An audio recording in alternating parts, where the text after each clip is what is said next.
Esto es Istocast, no es Esparta, pero casi. No es Beijing, no es Tianjin, no es Port Arthur, no son los fuertes del Taku, pero de todos esos sitios vamos a hablar, porque vamos a hablar de la rebelión de los Boxers.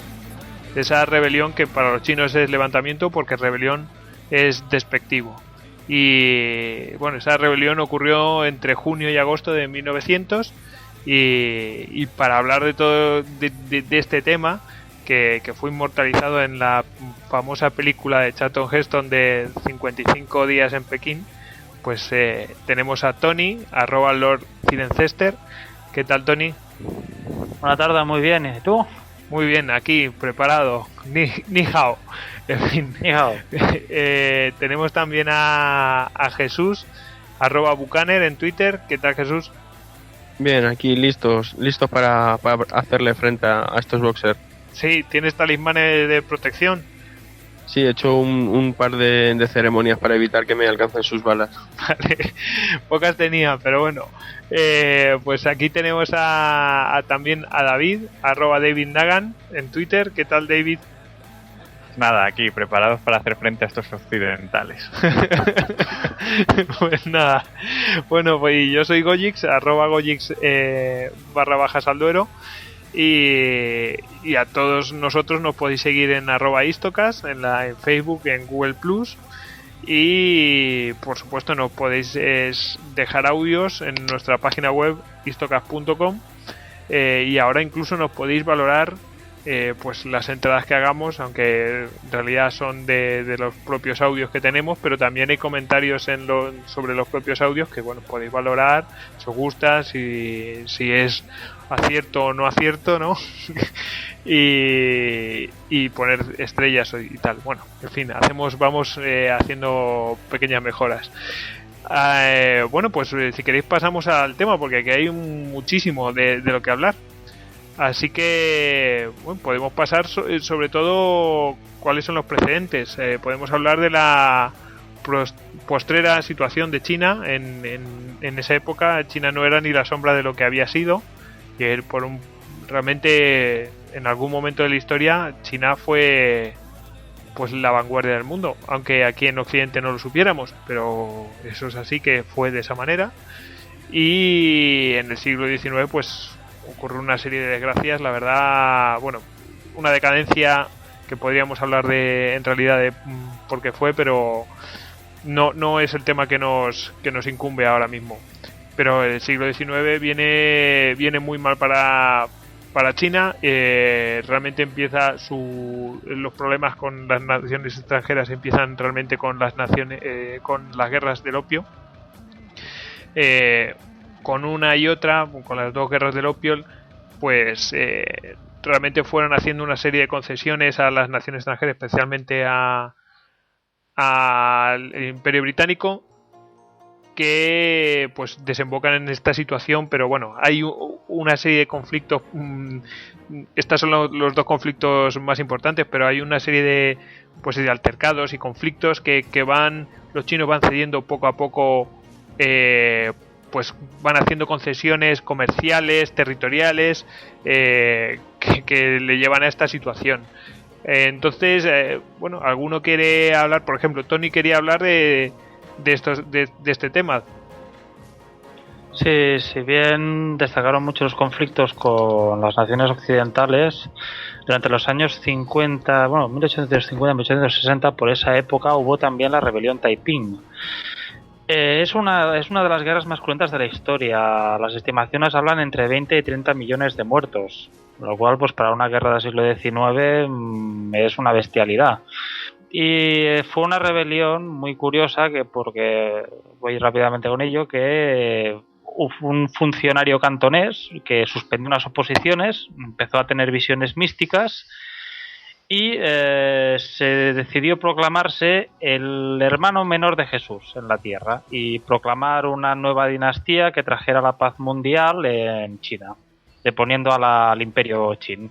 Como bien dices, la verdad es que es un conflicto civil, ¿no? Pero es que hay que ver todo el background que traen, ¿no? Antes se mencionó que en la guerra del opio no había sido el único conflicto que habían tenido. Desde 1840 a 1860 bueno, hasta bien entrado el siglo XX, pues tienen ahí una serie de conflictos y continuas concesiones a las naciones extranjeras, a las potencias extranjeras, que bueno, es que yo tengo aquí una lista que realmente se me hace esto inacabable. En fin, no sé, ataques ingleses en 1841, ataques ingleses a Cantón, Xiamen, Ningbo, Shanghái. En 1842, ataques ingleses a Shanghái y Nankín.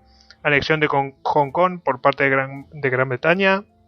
En 1844, concesión inglesa en Xiamen. En 45, concesión inglesa en Shanghái.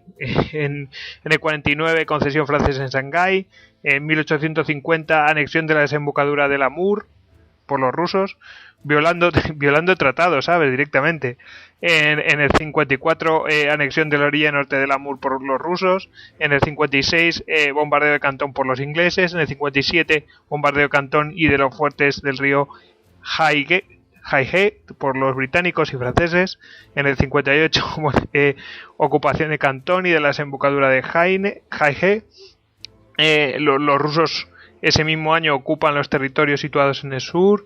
O sea, fijaos que es difícil el año que no tienen algún conflicto en el cual las potencias extranjeras continuamente están ganando. En fin, en el 59 nuevos ataques al río Haige. En el 60 ataques en los fuertes del río Haige, incursión en Hebei. Las tropas coloniales británicas y francesas penetran en Pekín, saquean, queman el Palacio de Verano, que es lo que mencionaba ese conflicto. El de Flashman y el dragón. Exactamente, eso es.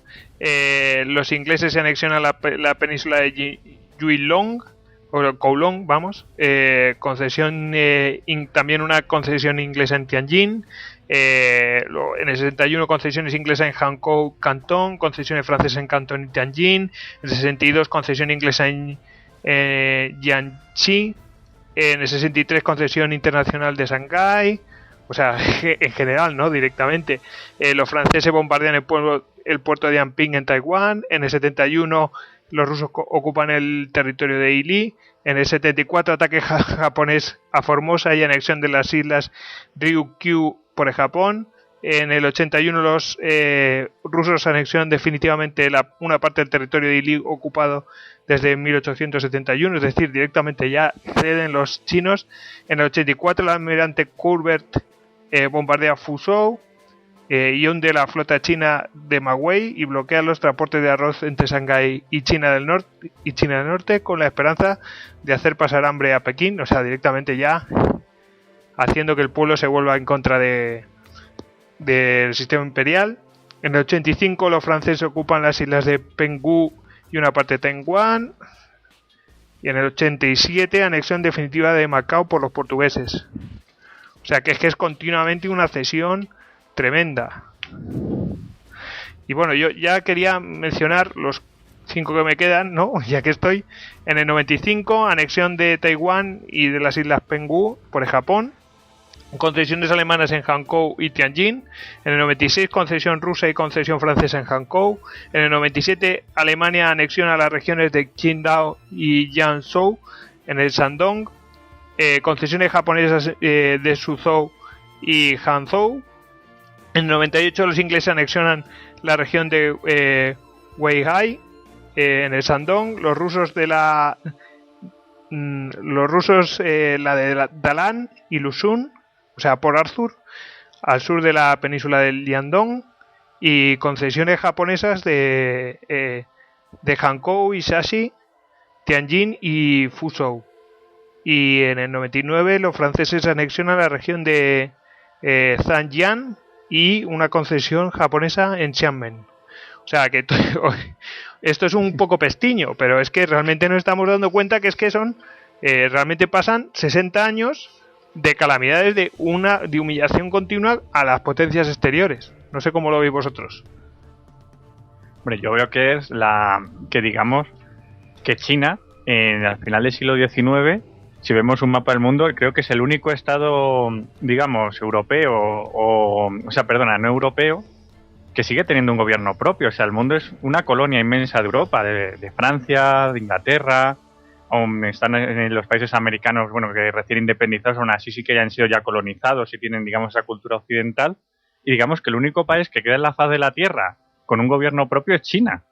O sea, realmente todo lo que has enumerado, todos esos actos bélicos, es un asedio brutal lo que tiene China. O sea, tiene por el norte a Rusia, tiene las colonias holandesas en Indonesia, las francesas en Indochina, toda la presión británica, la presión norteamericana en el Pacífico. O sea, realmente se encuentra en un estado de sitio. Yo es que lo vería como si fuera un desmembramiento, o sea, es decir, están un desmembramiento o una actividad carroñera a un estado, es decir, porque es un estado, no es te vas a África y ahí no hay ningún estado y dices, bueno, pues esto me lo quedo y lo reparto entre las naciones europeas y bueno, y tal. No, es que cogen y hacen lo mismo, pero lo hacen en China, pero lo hacen a través de la diplomacia y a través de, no, es que tenemos que hacer, y si se tienen que saltar tratados, como hicieron en 1689, los tratados de 1689 y de 1727, que eso lo hicieron en 1850, pues lo hacen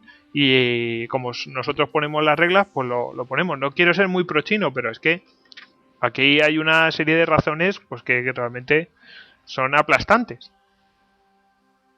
De todas maneras, esto es, o sea, estos 60 años de como te diría yo, de desmembramiento, como apuntas, al final lo que es un caldo de cultivo perfecto para la propia rebelión de los Boxers. O sea, a mí me recuerda, salvando las distancias, lo que pasaría años después, cuando acabó la Primera Guerra, con el Tratado de Versalles, que las condiciones y la humillación para Alemania fue tan grande que acabó estallando. Pues yo creo que lo que pasó 30 años antes en China era algo muy parecido, ¿no? O sea, estaban tan acostumbrados a que cada vez que tosía un occidental les quitaba un trozo de territorio, o que cada vez que había un conflicto las potencias occidentales recurrían a la política del cañonero, que estaban humillados, entonces no les quedaba otra que saltar de alguna manera. Uh-huh. ¿Tú, Tony? Bueno, hablamos de un pueblo que en su momento, pues como tú has dicho, es un pueblo muy culturalmente avanzado. Era un pueblo, además, no olvidemos, muy etnocéntrico, el todo bajo el cielo, sí. Como representación del Imperio chino. El pueblo pues que crió a Confucio y crió a Sun Tzu. Yo imagino pues que después de esto, pues ver cómo cada X tiempo vas perdiendo una parte de tu territorio a manos de unos arrogantes extranjeros, pues ha de engendrarte rabia y explica mucho de lo que sucedió posteriormente. Uh-huh. Yo aquí, además de toda esta presión de las potencias extranjeras, ¿no? Pues quería añadir que también suceden, pues ya sabes que a perro flaco todos son pulgas, pues aquí tenemos una serie de malas cosechas y también de desastres naturales que van a hacer que la presión sea tremenda, ¿no? Y incluso hay un intento, porque ahora voy a introducir un aspecto que es para mí fundamental, digamos que sociopolítico, ¿no? Pero hay un intento por modernizar el ejército chino, porque realmente no estaba a la altura. Entonces, a partir de esa fuerza militar, muchos chinos pensaron que podían imponer o hacerse valer más en el campo de la diplomacia. Pero bueno, hay un intento de modernizar el ejército chino, y ese intento realmente fracasa por corrupciones y tal, pero lo que hace es que graba a los propios campesinos chinos y que ya no tenían para pagar, y hay algunos que hipotecaron hasta las pocas tierras que tenían y lo que tenían para poder pagar ese impuesto, que al final, como ya digo, que no sirvió para modernizar el ejército chino, porque por las corrupciones, pues al final incluso se hizo un barco de marfil para navegar en el lago Imperial, ¿no? O sea, lo que quiero decir es que todo era una calamidad para el pueblo chino. O sea, era una humillación en su propio ego, y luego es que no podían apenas vivir. Si ya vemos a los chinos ahora mismo en el campo con pues bastante viviendo en una situación bastante de penuria, ¿no? Pues en esa época imaginaos lo que podía ser, ¿no? En fin, yo quería introducir la situación sociopolítica y es muy fácil de entender. Ante la acción de los extranjeros, pues obviamente hay una reacción, ¿no? Contraria. Y aparecen una serie de, vamos a llamarles conservadores. En realidad podemos decir que son ultranacionalistas y anti-extranjeros, por no llamarles xenófobos. Lo que buscan es una vuelta a la tradición, todo lo que sea moderno o modernidad es asociado a los extranjeros y precisamente eso esos chinos van a impedir que China se modernice, porque había chinos que sí conocían cómo tenía que ser el desarrollo, cómo tenía que producirse una revolución industrial en China, y eso no se consigue. Eso no se consigue, entre otras cosas, por las trabas que meten esos conservadores, esos tradicionalistas, y no se consigue también porque los propios extranjeros, al hacer todas esas acciones, están minando las acciones de los modernizados, o sea, de los modernizadores. En fin, es una pescadilla que se muerde la cola, ¿no? Una situación bastante desagradable. ¿Alguno quiere comentar de este asunto de los tres grupos que os he definido aquí, así a grosso modo, tres grupos sociopolíticos? Luego habría que hablar de los campesinos y tal, pero bueno, tres grupos que participan en el futuro de China en ese momento. ¿Alguno quiere comentar algo?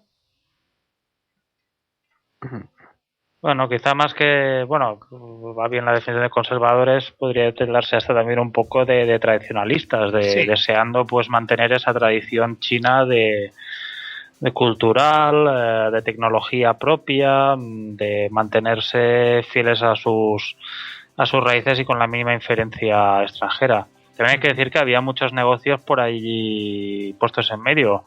Por ejemplo, cuando hubo el ferrocarril de Pekín a Tientsin, hubo muchos conductores de carretas o conductores de juncos, bueno, tripulaciones de juncos enteras, que claro, al emplearse ese medio de transporte ya se quedaron sin con qué ganarse el sustento, y eso por supuesto también afectaba a sus jefes o a sus apoderados. Uh-huh. Sí, la verdad es que tiene todo el sentido del mundo. Siempre que te tocan el corralito, en fin, lo tuyo, ¿no? Pues reaccionas al contrario. En fin, pues esos son los problemas de la modernización que siempre hay, y bueno, aquí en China se agravaba con esa tradición, con lo grande que había sido China, y con la diferencia extranjera ahí, en fin. Bueno, y si queréis vamos ya directamente a la parte más de rebelión. ¿Alguno quiere hablar de los Boxer o hago yo primero una descripción rápida de un poco en qué se basaban, 3 o 4 ideas, que es lo que se basaban los Boxer, y si queréis hablamos de ellos? ¿Os parece? Sí, mejor, ¿no? Pues las 4 ideas básicas que yo he distinguido, porque es lo que yo sabía de ellos, es que, pues, hombre, practicaban una serie de artes marciales que los extranjeros llamaban boxeo chino. No, la verdad es que no sé si vosotros tenéis más detalles de ello, si es un arte marcial particular o, en fin. Pero vamos, que China como cuna de las artes marciales, pues os lo podéis imaginar, ¿no? Luego que manejaban también armas blancas y que se atribuían ellos, o algunos o los campesinos le atribuían poderes mágicos, y que eran absolutamente anti-extranjeros o xenófobos. Yo creo que podríamos incluso llamarles xenófobos. Pero bueno, eso ahora haré algún matiz, porque en el ejército imperial participaban musulmanes, o sea que para que os hagáis una idea. Tony, querías mencionar algo, ¿no? Sí, bueno, los Boxers, o también conocidos como los puños de la justicia armoniosa, pues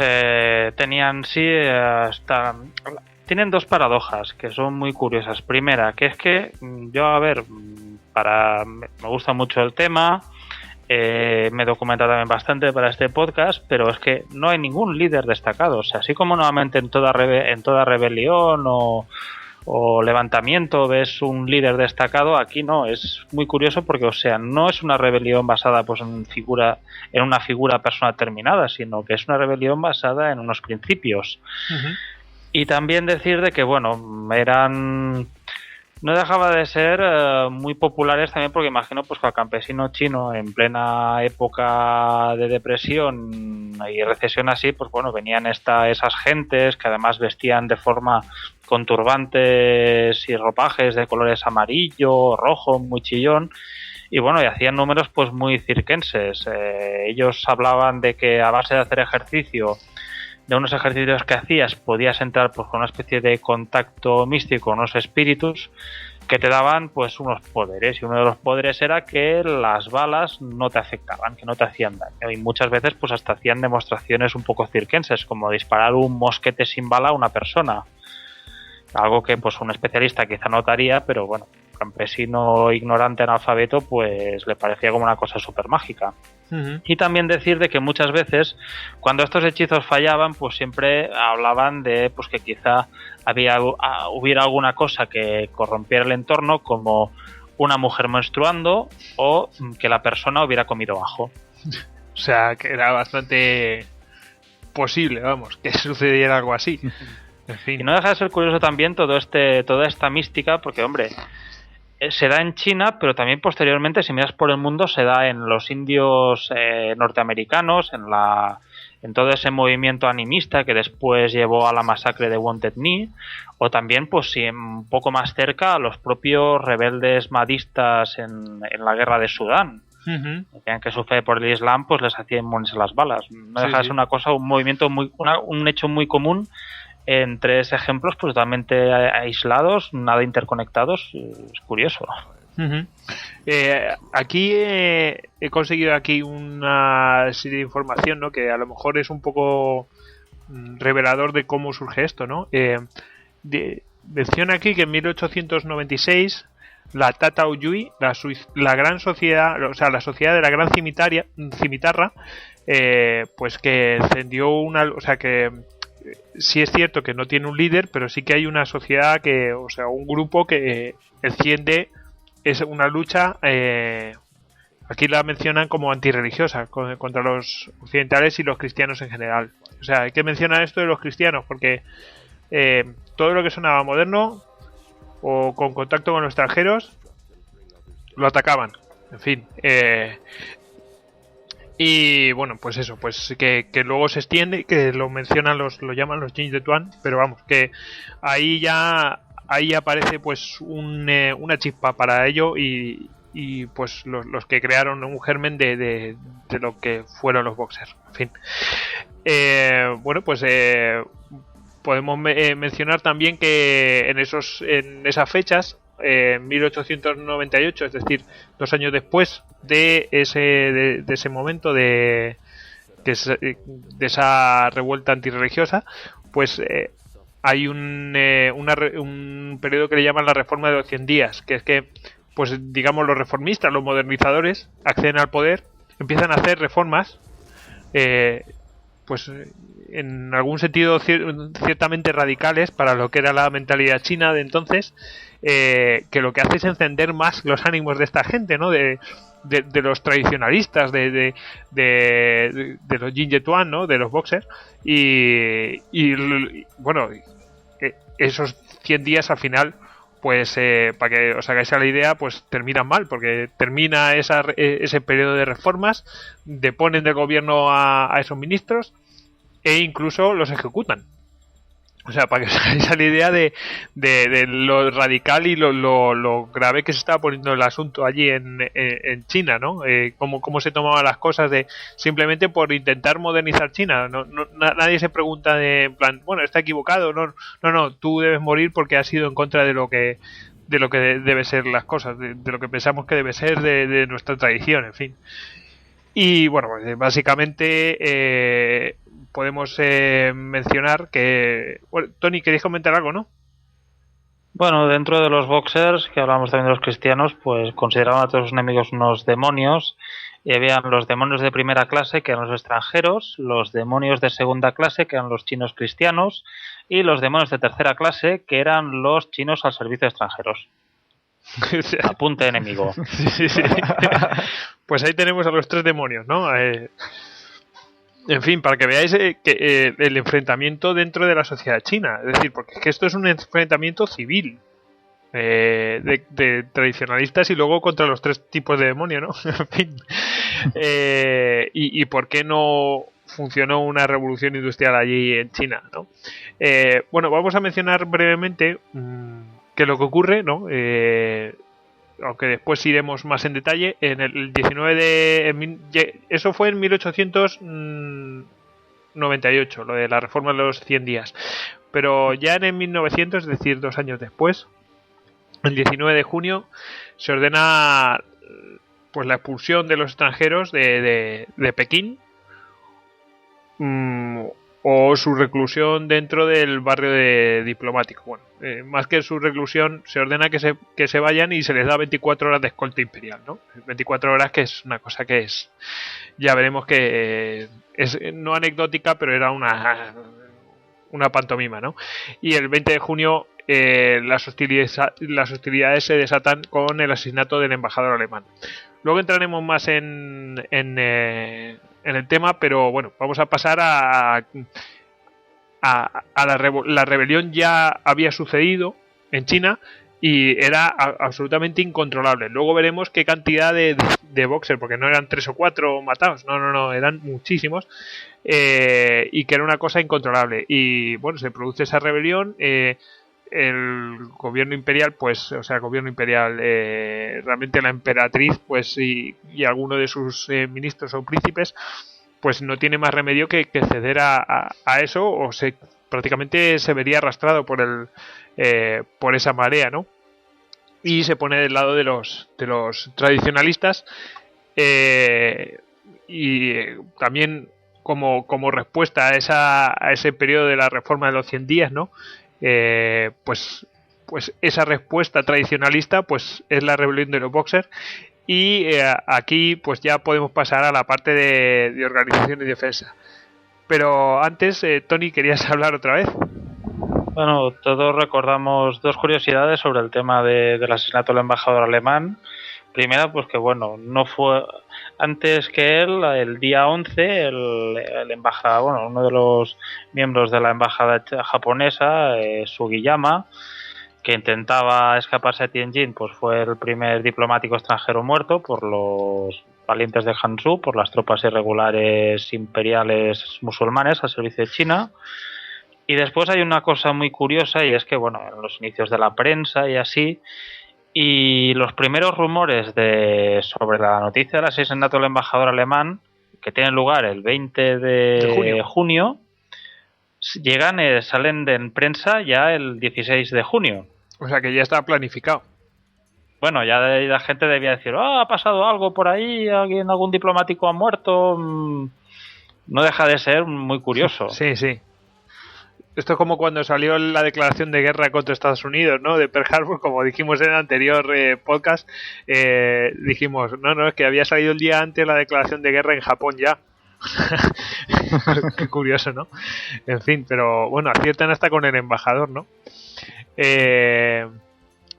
¿Algo más, Tony? No, ya adelante.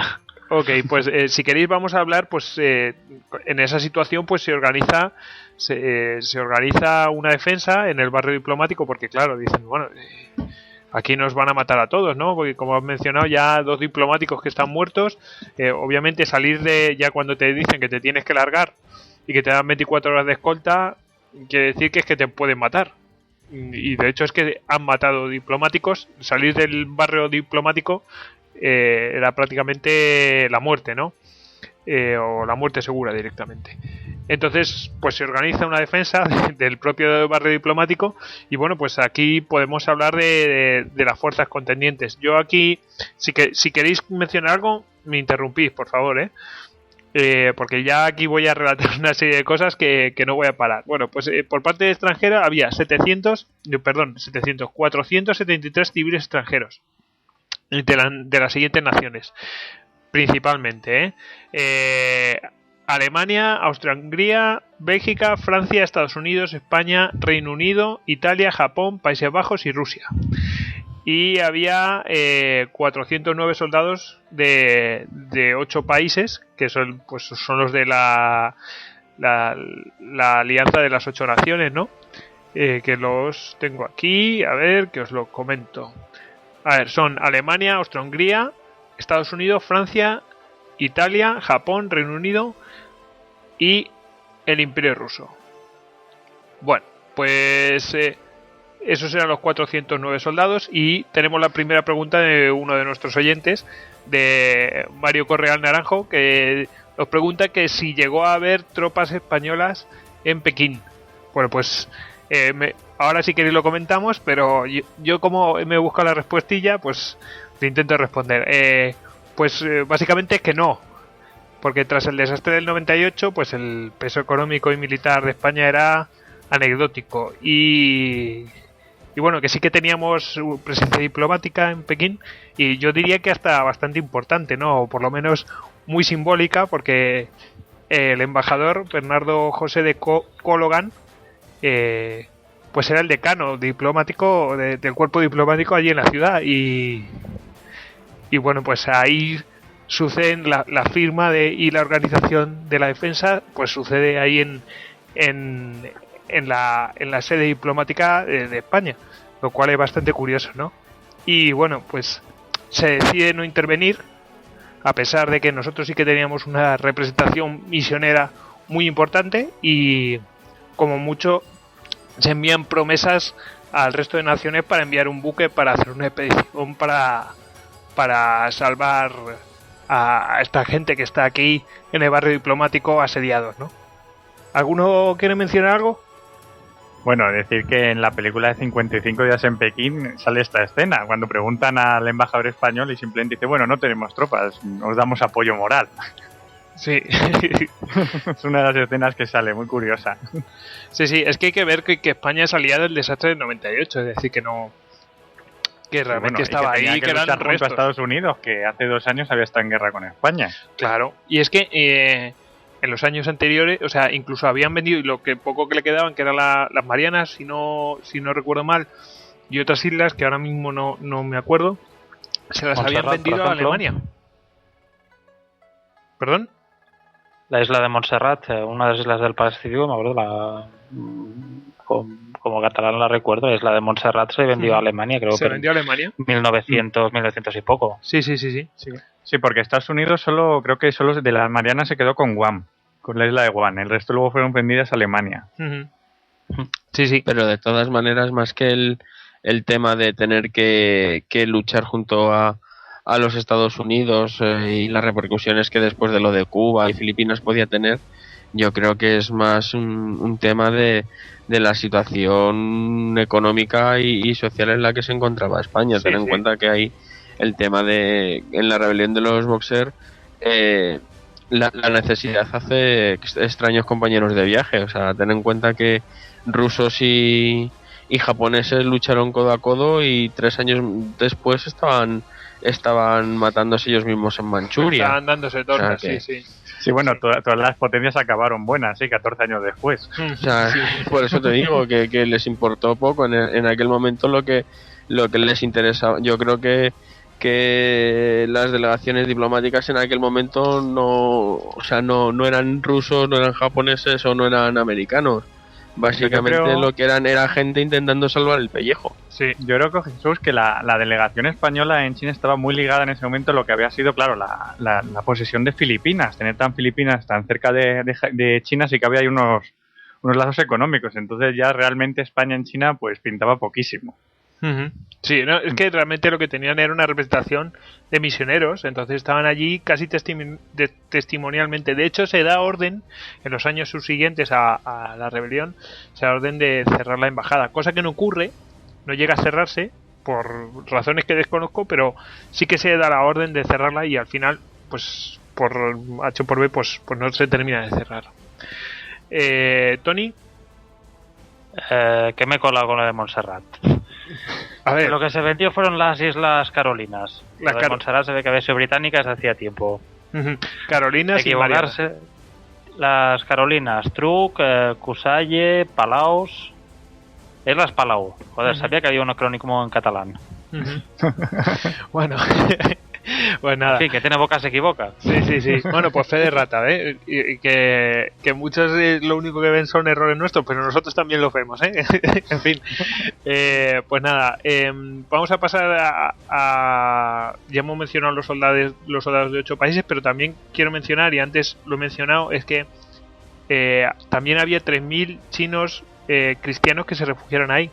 Es que hay que hacerse la idea que la rebelión de los Boxers, a pesar de esto que fue muy violento, de repente que se tienen que cerrar todos, es que había continuos incidentes de asesinatos de chinos cristianos, de extranjeros, en fin, que era continuo una situación de peligro, que la situación se estaba degradando muchísimo, en fin, hasta que al final pues ocurre lo que ocurre, que se tienen que encerrar allí en el barrio diplomático. ¿Con qué armas contaban? Pues bueno, pues contaban pues con rifles, con armas cortas. Tened en cuenta que, o sea, por muchos tenían 409 soldados, pero una representación pues casi pues para proteger la embajada pues no sé, no para hacer frente a un ejército, sino para la simple protección de una embajada, nada más.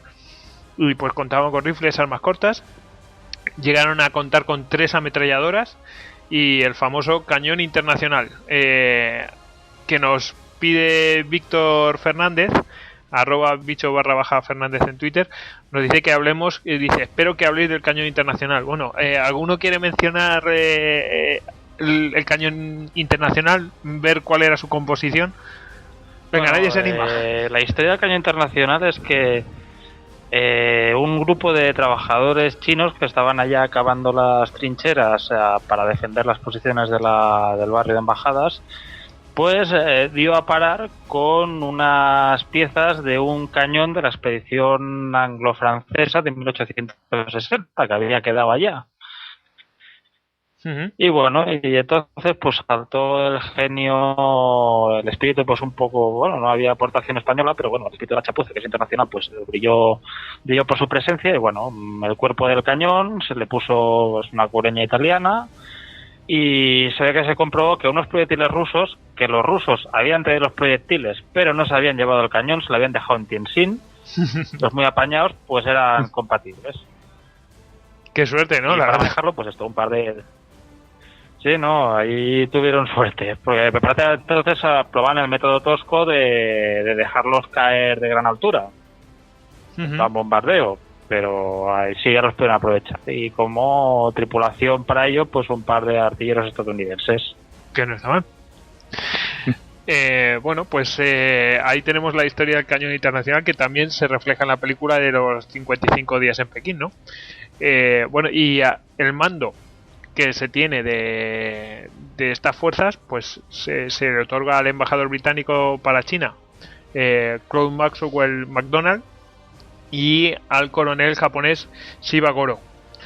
Y la defensa se planea, como he mencionado antes, en el consulado español, por ser su embajador el decano de la ciudad, lo cual, pues mira, pues esa cosa simbólica que nos llevamos los españoles, a pesar de no pintar mucho allí, pero bueno. Bueno, pues por parte de China, pues los boxers, ¿no? Yo quiero mencionar aquí unos datos que la verdad dimensionan bastante lo que supusieron en ese momento.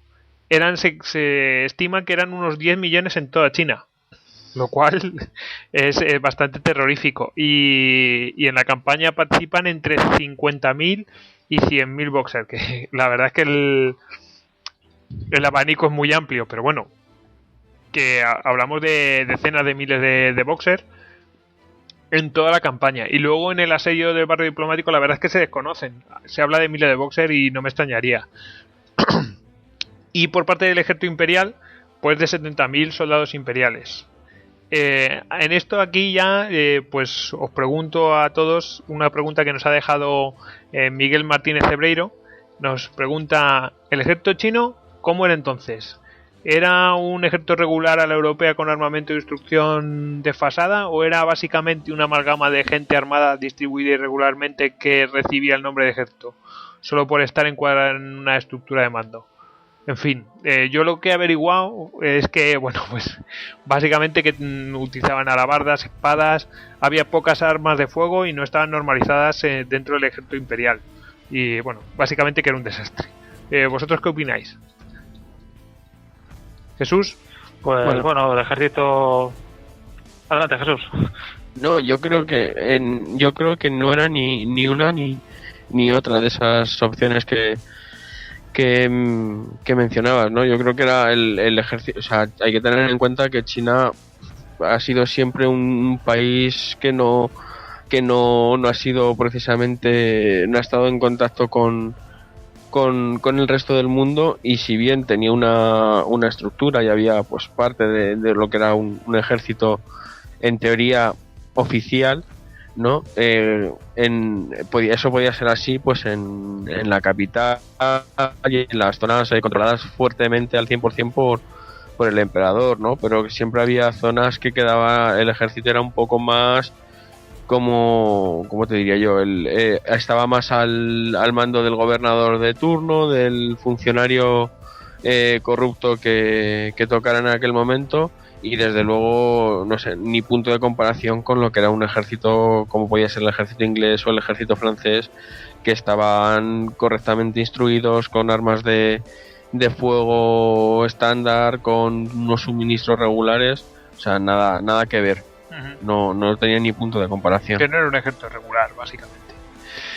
¿No? Bueno, había unidades, bueno, venían, no olvidemos que era un ejército que venía de una guerra en 1894-95 contra China, y era un ejército que entonces, de cada 5 soldados, 3 lucharon con alabarda.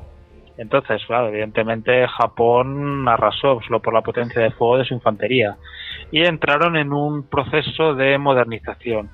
Y ya tenían 2 formaciones, que eran concretamente los llamados Ejército de Pacificación y el Ejército Tenaz, que eran 2 formaciones que, entrenadas por oficiales alemanas, equipadas con rifles Mauser, miraban ya de dar la forma de una formación occidental. Pero bueno, no dejaba de ser poca cosa dentro de lo que era el ejército chino. Y como a modo de curiosidad, o sea, el ejército del norte, que era el ejército pues un poco encargado de la defensa de Pekín y así, o sea, estaba organizado como si fuera un ejército un poco a la antigua, de gran campo de batalla desplegado. Y entonces la división de la izquierda era el ejército resuelto, la división de la derecha era el ejército de pacificación, que lo llevaría Yuan Shikai, que sería pues, más adelante, en 1912, si no recuerdo mal, sería el primer presidente de la República China. En la división frontal era el ejército tenaz, que hemos hablado antes, también equipado occidentalmente. En la retaguardia estaban los valientes de Kansu del general Tung Fuxiang, que los occidentales los llamaban la escoria islámica de los 10.000. Y en el centro estaban puestos más simbólicos las tropas manchúes, lo que llamaban los soldados de las banderas, que eran pues como, al ser manchúes como la dinastía imperante, pues no dejaba de ser el núcleo leal, el núcleo duro del ejército, aunque eso sí, manteniendo aún las maneras antiguas. Pues David, ¿tú querías comentar algo también? Pues añadir poco más a lo que ha dicho Tony, pero a mí me recuerda mucho el ejército chino en esta época al ejército otomano, o sea, ese contraste de un ejército que realmente, al tener tanto contacto con de guerras con potencias occidentales, se ha tenido que modernizar a la fuerza, con el contraste con esa amalgama pues de policía provincial que podía haber en algunas zonas del interior, o incluso de fortalezas fronterizas con el mundo islámico. Digamos que es un ejército que tenía un gran contraste, pero claro, lo que ha comentado Tony es realmente el ejército de maniobra, o sea, el ejército que realmente es efectivo. El resto del ejército pues no dejaba de ser un ejército eso de control policial y de control de fronteras. Tony. Tenían las tropas más de fronteras y así, era lo que se llamaba el ejército de la bandera verde. También los nombres de los ejércitos chinos me encantan por esa curiosidad que tienen. Y añadir pues que bueno, habéis hablado varias veces del hecho de los musulmanes, bueno, los chinos musulmanes como alguien pues quizá más diferente, pero la historia de China lleva mucho tiempo con musulmanes, Sí. con cargos importantes. El propio almirante Zheng He, que visitó muchas Sí. islas del Pacífico con su famosa flota de los buques tesoro gigantes, era un musulmán. Y si veis la lista de comandantes chinos, siempre que hay un Ma Fuqian, los apellidos más siempre indican de que es un musulmán. Sí, sí, de hecho, muchas veces para resolver el problema de, por ejemplo, de que había en Manchuria de invasiones, pues eso, pues de estas tribus nómadas, ¿no? Que serían los bárbaros que de aquí de Europa, ¿no? Que vienen así arrasando, ¿no? Los que lo resolvían normalmente era un ejército pues compuesto por musulmanes, de ejército musulmán, de mercenarios que contrataban y al final resolvían el problema en ese momento, pues luego se hacían con el poder en Pekín o la capital que tocara, ¿no? Porque no fue siempre la capital Pekín. En fin, pues es verdad, tú lo que dices, que es cierto que los musulmanes siempre han estado ahí en la historia de China, ¿eh? Más que nada porque es que China no tenía las dimensiones en muchos casos que tenía en ese momento. Es que China no es un país para nada homogéneo, o sea, todo lo que sería el centro de Asia, que pertenece a China, o sea, es toda la frontera con el mundo del Turkmenistán y todas estas zonas muy islamizadas. Sí, sí. Bueno, pues yo espero que hayamos contestado correctamente a Miguel y pasamos también, hay que mencionar que no todos los generales, igual que en la sociedad, había divisiones y había distintos pareceres. En el ejército también había eso. Y tenemos ahí generales como Ronglu, que entendían fútil luchar contra todas las potencias y que no apoyó realmente la rebelión, aunque se supone que sí que estaba apoyando la rebelión y que estaba del lado imperial. Facilitó comida a los asediados y combatió a los boxers. Y de hecho ocultó una orden imperial a otro general, al general Nie, para detener el ataque contra los boxers. Es decir, que incluso desobedeció a las órdenes imperiales, para que os hagáis la idea. Y otros, sin embargo, como Dong y como mencionabas antes, Tony, sus soldados musulmanes atacaron fuertemente a los extranjeros. Por eso los extranjeros los mencionan así tan despectivamente, ¿no? Y bueno, y aquí tenemos las dos cabezas así más visibles, ¿no? Al príncipe Zaiji y el príncipe Qin, que eran abiertamente anti-extranjeros o xenófobos. En fin, pues eso es por parte de China. Y nos hacen otra pregunta, ¿no? Y esta ya es más, pues un poco más etérea, ¿no? Nos pregunta GoloWars desde Facebook que si se puede hablar de una guerra asimétrica por la diferencia de armamento y adiestramiento. ¿Se puede hablar de una guerra asimétrica? Yo hablaría más de lo que sería un asedio tradicional. O sea, una guerra asimétrica, en todo caso, sería una guerra que se alargara mucho en el tiempo, de emboscadas, de una pelea contra un ejército regular, pero visto el momento en que llegó el ejército regular y llegó cuando fueron a auxiliar a las delegaciones extranjeras, sí que China firmó un tratado, se rindió entre comillas y cesó toda hostilidad. O sea, no fue lo que, digamos, que una guerra asimétrica como pueden ser los conflictos que hay en Oriente Próximo o los que ha habido últimamente en Irak. Uh-huh. ¿Alguno quiere dar su parecer en este tema? No, de hecho, cuando llegan los soldados a apoyar a los diplomáticos, quitando un par de enfrentamientos, prácticamente fue un camino, fue un desfile, no tuvieron grandes bajas. O sea, es que tampoco fue una guerra, estoy con David, tampoco es que fuera una guerra ahí, pues eso, de desgaste o de no, simplemente, bueno, fue el asedio a las delegaciones diplomáticas. Y luego cuando llegaron los soldados occidentales apenas hubo enfrentamientos. O sea, yo creo que ya cuando vieron a lo que se enfrentaban, yo creo que decidieron que bastante habían tenido ya durante 60 años como para arriesgarse a una guerra que se prolongara en el tiempo y que acabara disgregando totalmente lo que quedaba de China, ¿no? sí es cierto que cuando se imponen los extranjeros, se disuelve prácticamente cualquier tipo de resistencia, ¿no? O sea, realmente, aunque sí que hubo enfrentamientos, no hay esa resistencia que inicialmente hubo, a ver qué pasaba, ¿no? Pero bueno, ahora veremos, ahora lo relataremos. Bueno, y el campo de batalla, que es el barrio diplomático, a mí me gustaría mucho que lo vierais. Lo ponemos en la página web nuestra Histocast y por supuesto en iVoox también pondremos el enlace. Hay un plano de la defensa del barrio diplomático. El barrio diplomático está situado justo al sureste de la ciudad prohibida, en Pekín. De hecho, es que si lo miráis en Google Maps, es que veis el contorno exacto. Si queréis compararlo, lo buscáis en los planos que os mostraremos y lo comparáis con donde debería estar en Google Maps en la actualidad, y es que se distingue perfectamente lo que son las manzanas y por dónde pasaba el río y todo. O sea que no hay ninguna pérdida. Y bueno, pues pues digamos que es una manzana rectangular, ¿no? Que por la mitad era cruzada por un riachuelo y por la parte sur limitaba con la muralla tártara. Y por el norte pues ya no es que limitara con ninguna muralla, pero sí que estaba próximo a la muralla de la ciudad prohibida.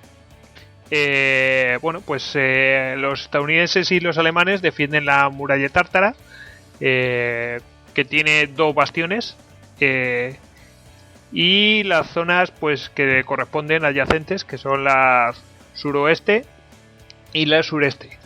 Y bueno, los japoneses, franceses, italianos y austriacos, por la proximidad a sus delegaciones, pues defienden la zona que llamaban Fu, que es la zona noreste. Los británicos y los rusos defienden la zona noroeste, también pues eso, pues por la cercanía de sus delegaciones, cada uno defiende lo que le corresponde por proximidad. Esto lo podéis ver perfectamente en el mapa que os pondremos ahí en histocast.com, en nuestra web, y veréis que corresponde perfectamente dónde están las delegaciones, dónde están las defensas de las potencias extranjeras y cuáles eran las líneas chinas, aunque variaba, iban para arriba, para abajo, en fin. Pero si lo miráis con el mapa, os lo vais a entender perfectamente. Y dónde estaban las barricadas americanas y alemanas. En fin. O sea que os recomendamos que os lo saquéis mientras lo estáis escuchando en el trabajo o tranquilamente en casa. Es bastante recomendable. Bueno, y también hay otro lugar donde hay hostilidades en la propia Pekín, que es la Catedral del Norte, que es una catedral católica, o el Beitang, o Peitang, ¿no? Para nosotros, ¿no? El Peitang. Y está defendida por 43 soldados franceses e italianos, y había 33 sacerdotes y monjas, y 3.200 chinos cristianos. O sea, si en el otro lado había casi 400, o sea, había 409 soldados, aquí había 43 defendiendo una catedral. O sea, ¿no recuerda esto a los héroes de Valer? Un poquito, ¿no? Yo lo veo más un álamo. Sí, pero en medio de una ciudad. Sí. Una situación, ni que decir tiene que si llegan, o sea, que si cedían a esa situación, iban a ser todos pasados a cuchillo.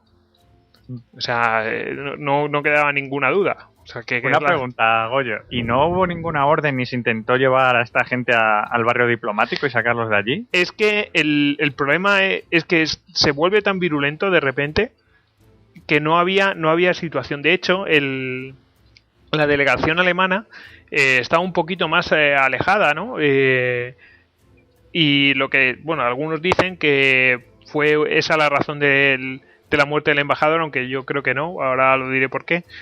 Pero, vamos, dice que las bajas que había que estaban más apartados del resto de delegaciones y, bueno, hacen presa de ellos. O sea, yo me lo imagino como el 2 de mayo aquí en Madrid, ¿no?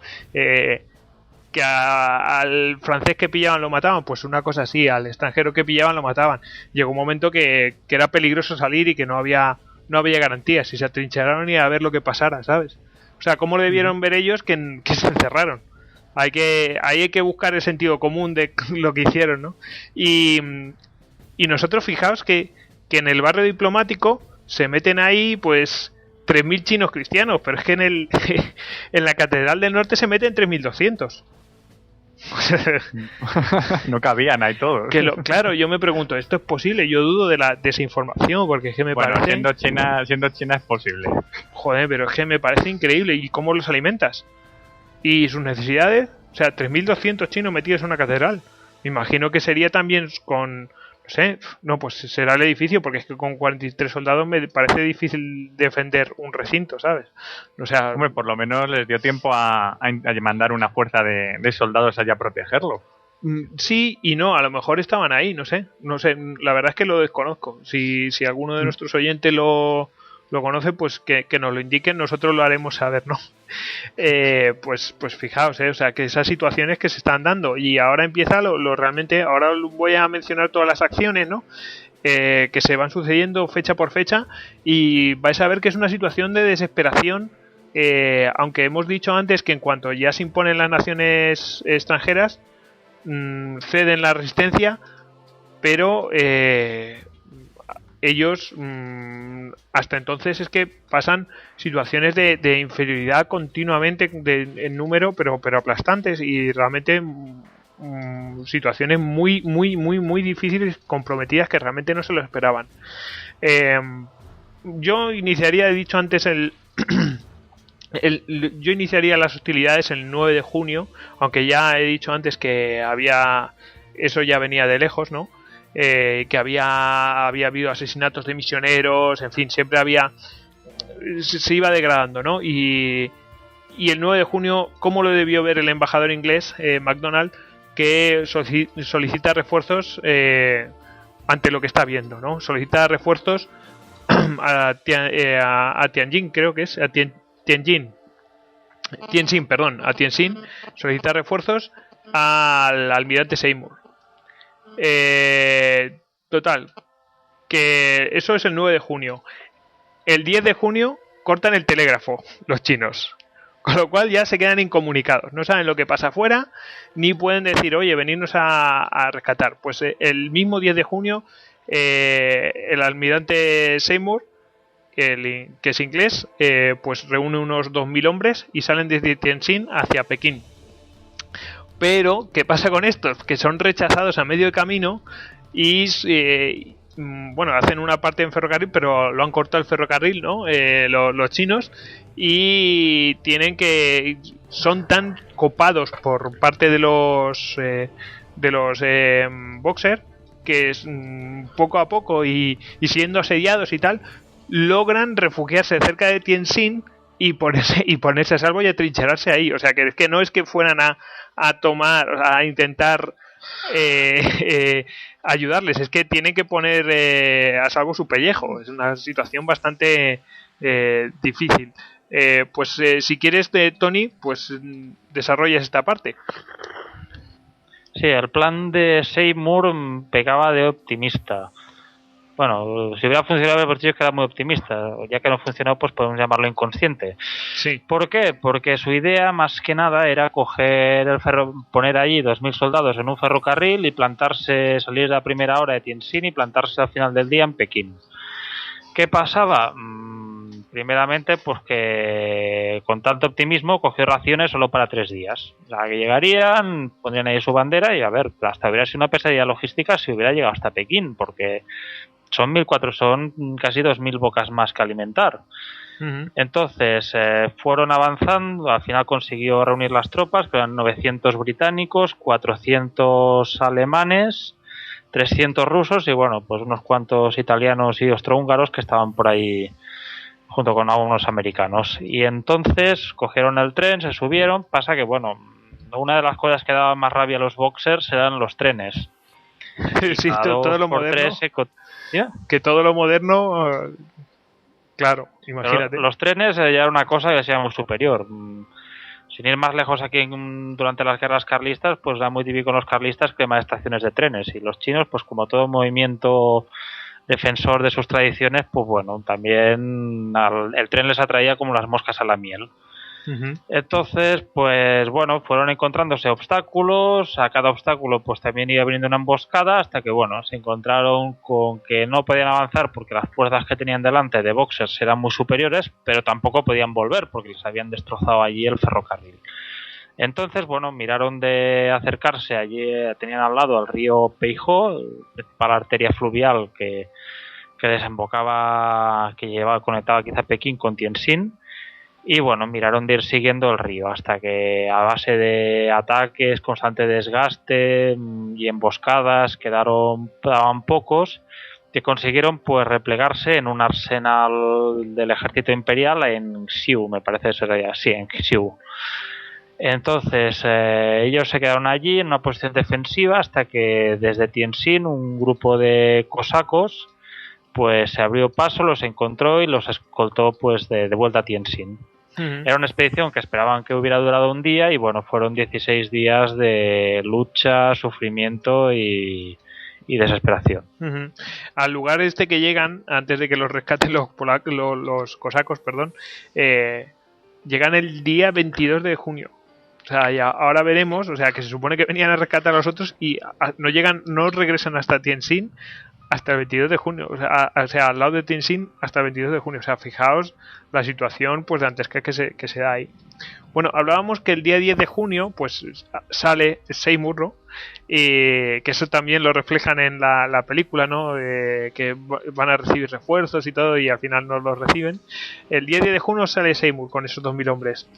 El 11 de junio el diplomático japonés, yo tengo aquí que es el embajador, es muerto a hachazos, ¿no?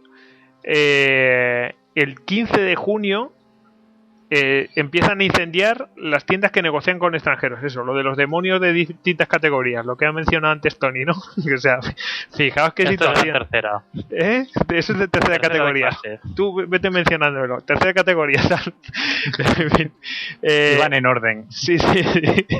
El 17 asaltan el asentamiento internacional de Tientsin. Es decir, o sea, fijaos, el 22 Seymour llega cerca de Tientsin, pero es que antes, 5 días antes, ya habían asaltado el asentamiento internacional de Tientsin. Claro, se queda eso pues desarmado. Fijaos la situación, y los fuertes de Taku. El día 19 todas las embajadas reciben, esto es importante, 19 de junio, todas las embajadas reciben una nota del Ministerio de Exteriores chino. Dice que todos los extranjeros tenían hasta las 16 horas para salir de la capital. O sea, fijaos la situación. Y les dan 24 horas de escolta imperial.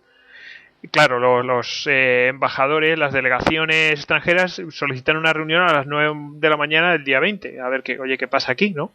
El día 20, a las 9:30, al día siguiente, ¿no? 9:30, 30 minutos después de que de esa supuesta reunión que hubieran tenido, ¿no? Pero claro, no reciben respuesta y a las 9:30 pues el embajador pues decide que va a ir él directamente al ministerio y claro, es asesinado, no, lo asesinan. Algunos dicen que fue por un tiro de un soldado imperial, no sé. Lo asesinan, el caso es que lo asesinan. Y claro, eso es un incidente muy grave, o sea, gravísimo, es un casus belli. Asesinan no a un extranjero, asesinan al embajador alemán. Claro, al resto de embajadores, el resto de embajadores entienden clarísimamente que salir del barrio diplomático significaba una muerte segura.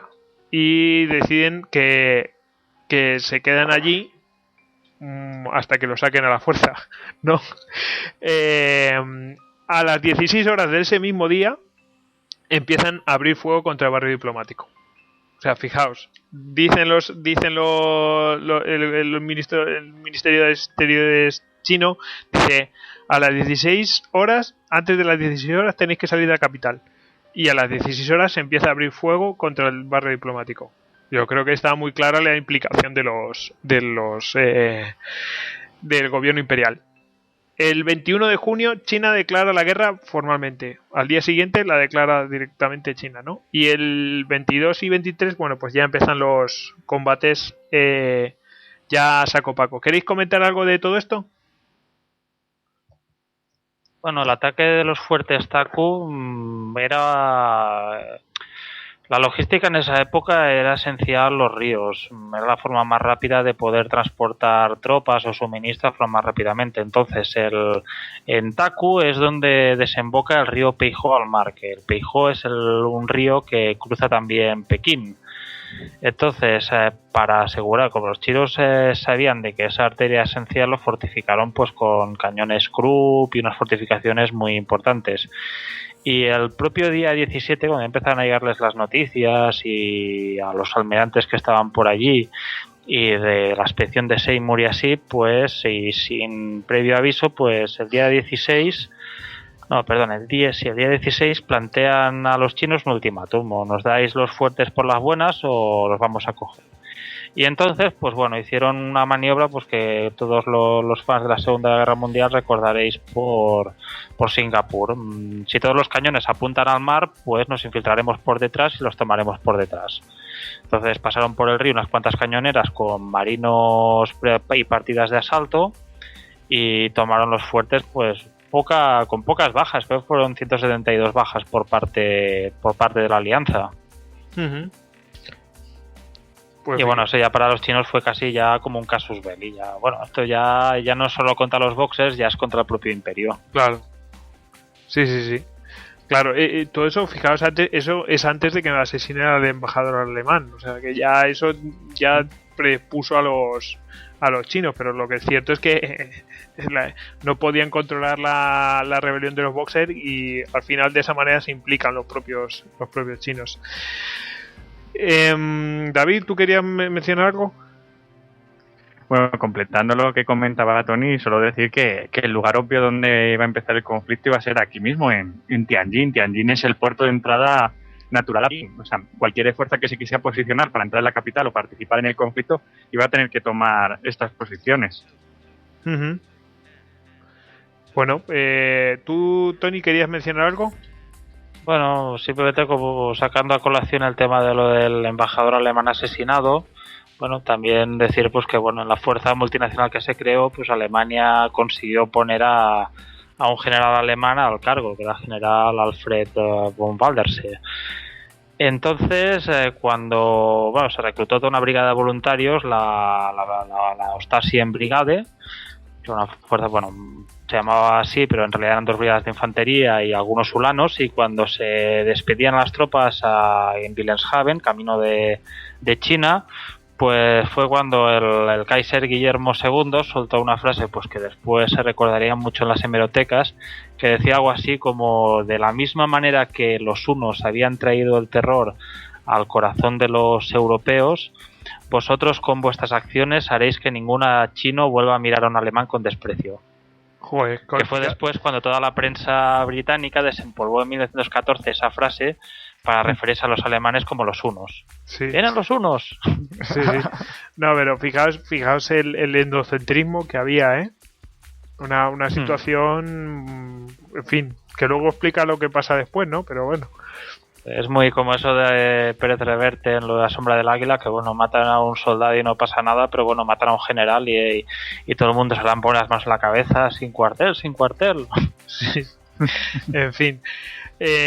Bueno, pues continuamos con el relato de lo que va pasando, de los combates. Bueno, básicamente desde el día 20 empiezan los combates.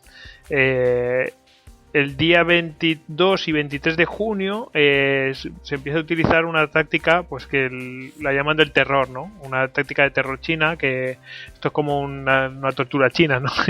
Dice: ataques incendiarios en la parte norte y este de la delegación británica. Claro, intentan incendiarlos para que salgan de sus madrigueras, ¿no? ¿Qué pasa?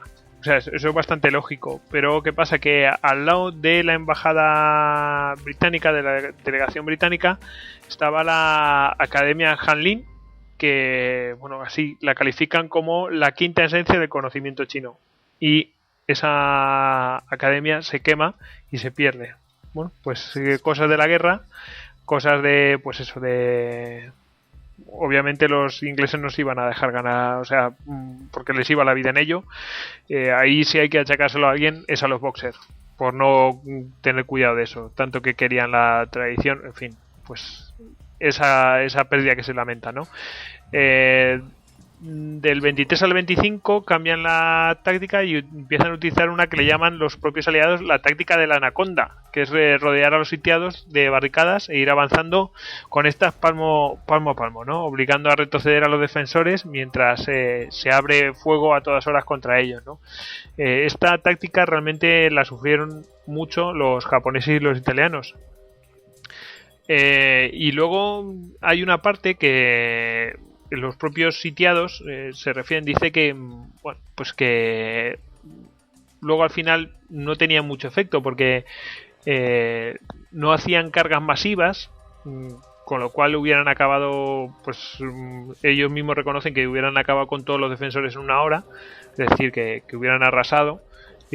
Pues los boxers, por la razón que sea, serían mágicos o lo que sea, pero que no se atrevían, ¿no? Bueno, dice, nos menciona David que eran tácticas muy medievales, ¿no, David?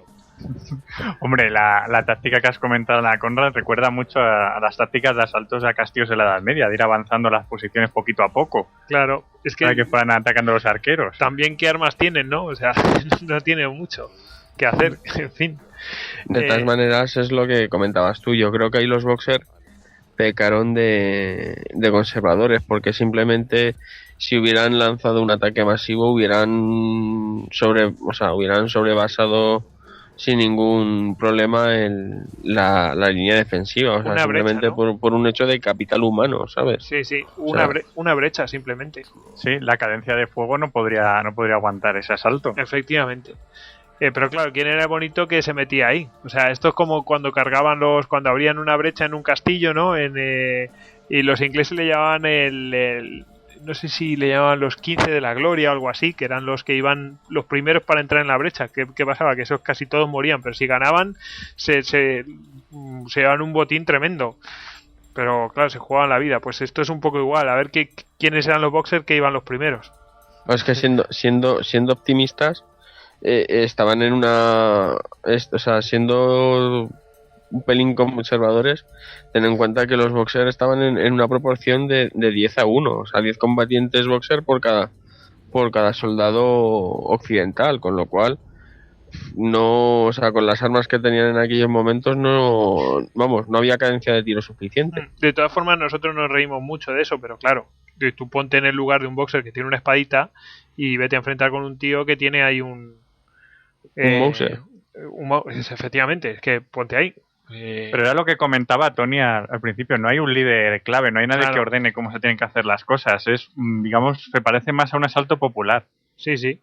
O sea, realmente no hay una organización de gente que se va a sacrificar o hagan un ataque de diversión o cualquier cosa, sino que van haciendo todo sobre la marcha. Bueno, también comprueban que la artillería china, porque ya empiezan a participar los soldados imperiales, es ineficaz, que los tiros quedan altos. Con lo cual, otra cosa para el alivio de los europeos, iba a decir europeos, pero también están los estadounidenses. A ver, el 24 de junio se registran contraataques alemanes y americanos que hicieron retroceder a los chinos. Los italianos y los japoneses, por su parte, tendieron trampas a los chinos con falsas retiradas y acabaron con decenas de ellos. Ten en cuenta que esto es una guerra de trincheras, ¿no? Entonces, con que maten decenas de ellos, pues parece que es una pequeña victoria, ¿no? Esto es a ver quién aguanta más. Los británicos, al mando del capitán Halliday, hacen 2 salidas y desalojan a boxers que se encuentran en edificios próximos. Por esta acción se le concede la Cruz de la Victoria, que creo que pocos la tienen, ¿no, David? Pues no, es una cruz muy muy importante. Sí. Una gran condecoración. Sí. Bueno, de hecho es la mayor que se puede dar en el ejército británico, es el equivalente a la medalla de honor del Congreso, ¿no? en el ejército americano. Bueno, pues eso para que lo veáis. Y creo que en la guerra con los zulúes dieron unas cuantas que llovieron ahí y poco más. Es que creo que se cuentan con los dedos de las manos y de los pies los que la tienen la cruz. Actualmente yo creo que solo gente de los SEAL, las SAS y todos estos son los que tienen esas medallas, con la medalla Victoria pasa igual que es muy parecido, incluso el método de asignación, ¿no? De eso, y solamente la pueden tener gente que haya servido en el ejército al servicio de Gran Bretaña. Hay algunas excepciones, como por ejemplo cuando se le otorgó al soldado desconocido americano, pero eso fue más bien una compensación porque los americanos concedieron la medalla de honor al soldado desconocido inglés. Cosa diplomática. O sea, en un principio es algo súper escaso la gente que la tiene. Bueno, pues el 30 de junio los alemanes son desalojados de la muralla. Eso es gravísimo porque desde la muralla dominaban todo el perímetro del barrio diplomático. Con lo cual ya estaban viendo que le iban, bueno, que era cuestión de horas. Bueno, y entonces, claro, dices, bueno, esto ¿qué hay que hacer en esta situación? El 3 de julio, a las 2 de la mañana, 56 soldados estadounidenses, británicos y rusos realizan un ataque sorpresa sobre las posiciones chinas en la muralla y los pillan dormidos a los chinos. Increíble pero cierto, pero los chinos estaban dormidos y matan a 20 de ellos. No tenía nadie de guardia. No, increíble. Y recuperan la muralla. O sea, eso es una situación casi milagrosa. Aparte de que, o sea, obviamente era una cosa que los americanos, o sea, yo me hubiera dado cuenta. Esta posición la van a intentar recuperar. Es obvio. Y es que la recuperan. No sé, vale que es a las 2 de la mañana, pero, hombre, dormidos a los chinos, pues en fin, increíble. Una situación, la verdad, realmente de las que se dan poco. Esto fue un verdadero milagro para los defensores. Y bueno, ya pues siguen los combates. El 12 de julio, el Marine Daily, situado en un puesto avanzado de la muralla, tenía que repeler cualquier ataque mientras se reforzaban las defensas. Bueno, pues fue atacado 8 veces por varios grupos de boxers. Y cuando al amanecer pudo ver lo que había pasado ahí, estaba todo lleno de chinos muertos a tiros y bayonetazos y a culatazos. Bueno, pues recibió la medalla de honor del Congreso, que es la que mencionabais vosotros, ¿no? Sería la más importante de Estados Unidos. Era un soldado. Efectivamente, pues mientras los otros reparaban, él estaba encargado de defender esa reparación pues fíjate, pues se puso las botas el tío a matar boxer, en fin. El 13 de julio los japoneses y franceses defienden su última línea de defensa. Los propios defensores dicen que ese fue el peor día de todos. Pensaban que caía la defensa. Y una mina expulsa a franceses y austriacos de la delegación francesa y mata a varios de ellos. O sea, la situación ya es si uno lo piensa, los expulsan a la última línea de defensa y encima pues están haciendo mina los chinos, pues es que es cuestión de tiempo, ¿no? Es curioso cómo evoluciona el asedio, ¿eh? O sea, de empezar con tácticas, pues eso, de poquito a poco y tal, ya incluso utilizando minas, o sea, se van fogueándose bastante los chinos. Sí. El 17 de julio, el embajador estadounidense consigue contactar con los chinos y China, la que establece el armisticio. El 40%, o sea, propone el armisticio los chinos y obviamente los aliados aceptan, puesto que el 40% de los soldados extranjeros están muertos o heridos, son baja. Y claro, uno se pregunta cuáles son las razones del armisticio. Es que parece ser que en ese momento habían puesto pie en China pues unos 20.000 soldados extranjeros, con lo cual fue como una señal a los extranjeros: oye, mira que nos estamos portando bien con vosotros, porque ya veían que lo que iba a pasar después. Pero es que fijaos la situación que se da, que se empieza, esto dura desde el 17 de julio hasta el 4 de agosto, ¿no? Se comercia entre los chinos y los aliados, es decir, víveres. Es una situación totalmente kafkiana, no tiene lógica, es surrealista, y la moral de los sitiados crece. Pues un japonés se cuela en el barrio diplomático y trae información del exterior, que es que los aliados parecen haber recuperado Tientsin, es decir, que ya han reforzado Tientsin, están en Tientsin y que ya se dirigen a Pekín. la expedición aliada. Pero bueno, eso después Tony se va a extender más en ello. Bueno, ¿qué opináis de todo esto? Sobre todo, Tony, de la parte del armisticio y eso. Es una situación dantesca. Hombre, incomprensible a ojos de un occidental. Sí, eso es en plan de que bueno, yo sé que al final nos vais a dar la de pulpo, pero no os portéis mal porque mira, os dimos un armisticio aquí para que tal, en fin, una situación un poco, en fin, que no se ve que China hacía la guerra de otros tiempos, sí, como en la Edad Media en Europa, o sea, de venga, luchamos un ratito y luego negociamos. Sí, no tiene nada que ver. En fin. Y bueno, el 4 de agosto termina el cese el fuego y se vuelve a la lucha. El 8 de agosto, el embajador británico MacDonald recibe un mensaje de Gazelle. Bueno, tú me corriges, Tony, ¿eh? ¿Gazelle o cómo se dice? Yo le llamo Gaisley, pero... Gaisley, pues Gaisley es para mí ya a partir de ahora. Que dirige una de las expediciones de los aliados, de la alianza, de las 8 naciones, y le indica que llegarían entre el 13 o el 14 de agosto, ¿no? El embajador británico le envía un plano de Pekín indicando los mejores puntos de entrada y cuáles son las posiciones que tienen los aliados. Pues recordemos que no solamente están en el barrio diplomático, sino que también están en la catedral, que está al otro lado de la ciudad prohibida, ¿no? Bueno, pues el 13 de agosto efectivamente las tropas extranjeras están a las puertas de Pekín y se produce la descarga más fuerte de los chinos, en plan como una rabieta, ¿no? Ahí a ver la última ocasión para intentar someter al barrio diplomático y a esos asquerosos extranjeros que se están defendiendo ahí. Pues nada, no lo consiguen y directamente se esfuman.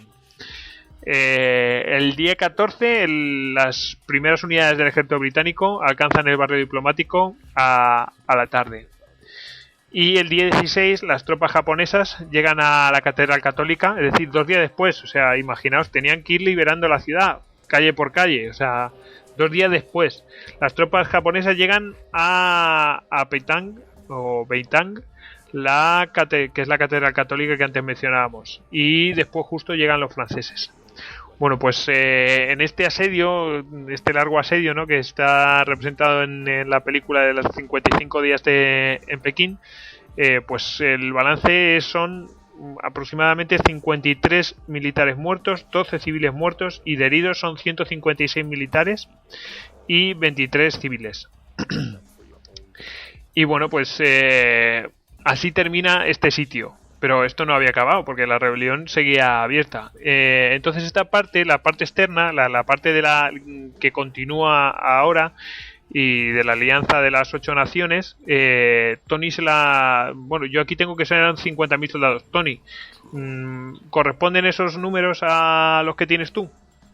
Bueno, yo los que tengo controlados son los 20.000 hombres bajo el mando de Alfred Gaisley, un veterano de guerra de Afganistán y de la India, que bueno, podríamos desglosar en 10.000 japoneses, 4.000 rusos, 3.000 británicos, que evidentemente esto incluye tropas hindúes e incluso el primer regimiento chino de Su Majestad, 2.000 americanos, 800 franceses, 200 alemanes.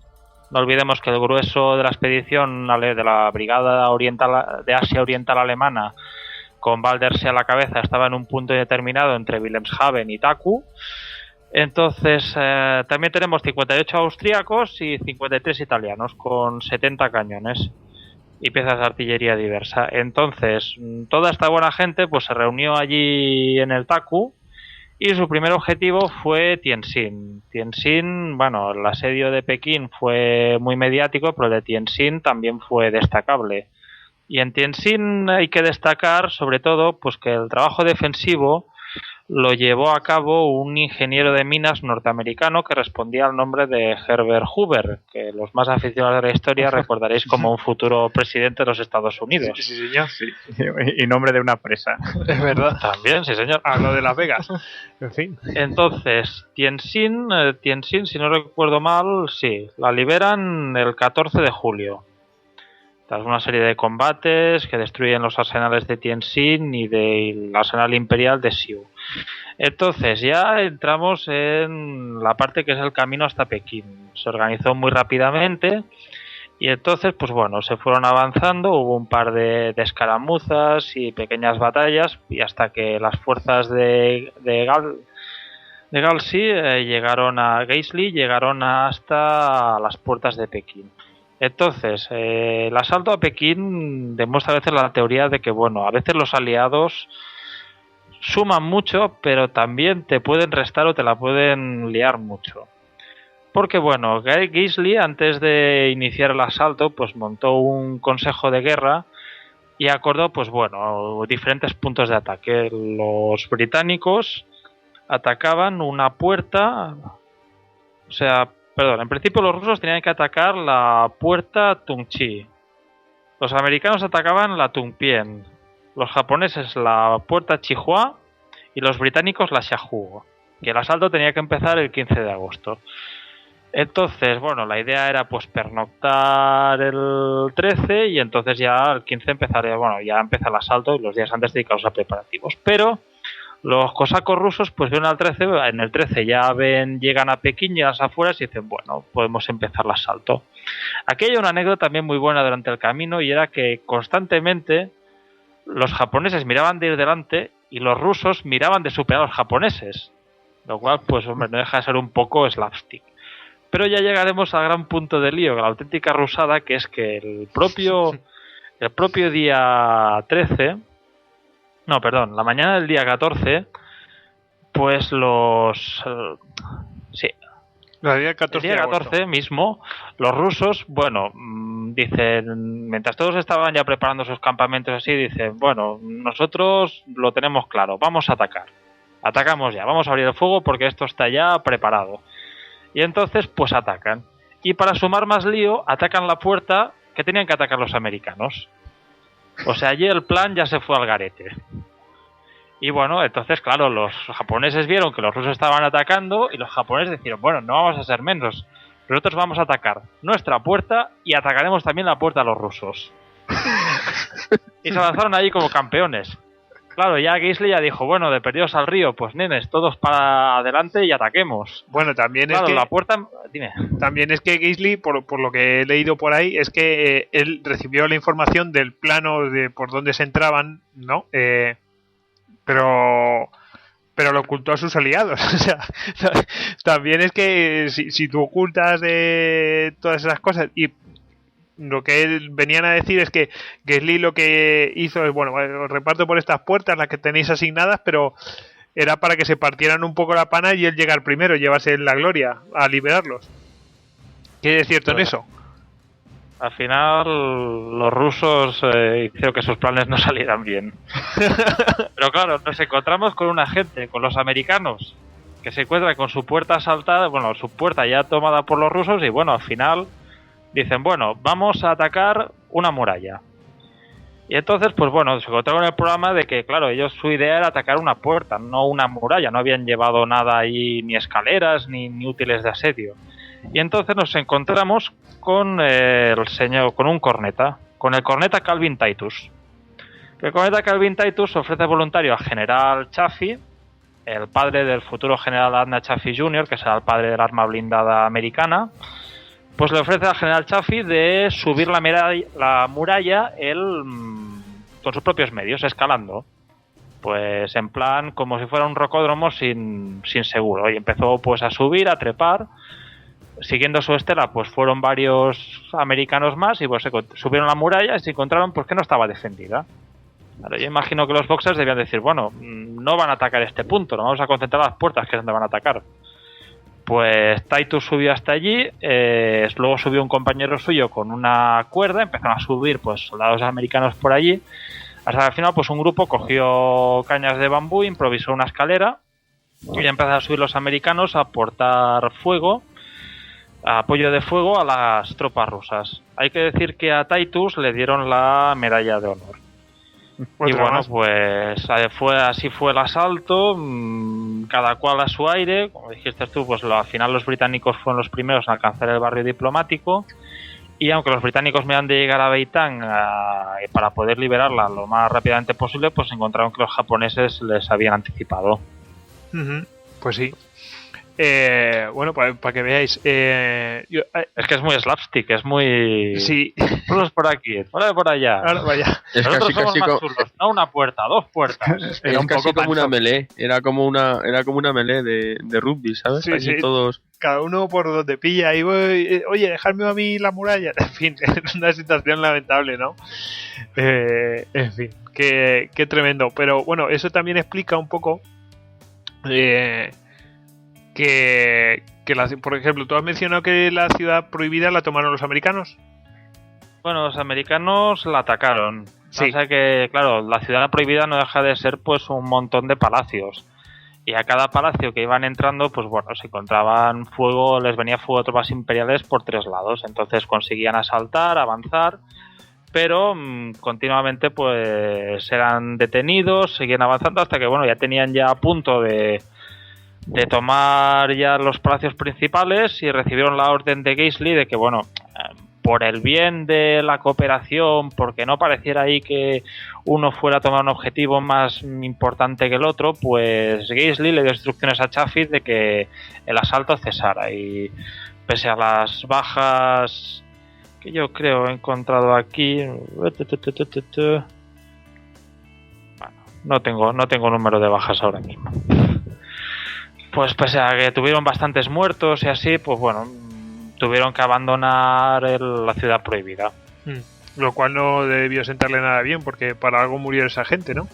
En fin. No, fue absurdo, pero bueno, no deja de ser, pues bueno, como te has explicado en otros episodios, lo de. No deja de recordarme un poco a lo del último día de la Primera Guerra Mundial. Claro, exactamente. Que es absurdo simplemente para aumentar el currículum de los oficiales, en fin. Una situación lamentable. Bueno, también hay que decir que como cada uno iba a su bola, se produce saqueo también de la ciudad prohibida. O sea, sí, no lo toméis porque es mejor que lo tomemos entre todos, pero para saquearla corrieron todos deprisa. Sí, se dice, a ver, los medios británicos siempre dicen que fueron más que mientras los británicos y americanos fueron más contenidos, pues sé que los rusos y los alemanes fueron más a saco, pero bueno, seguro que lees la prensa rusa y dirá que escuchaba historias de diplomáticos americanos pues llenando vagones de tren con objetos saqueados.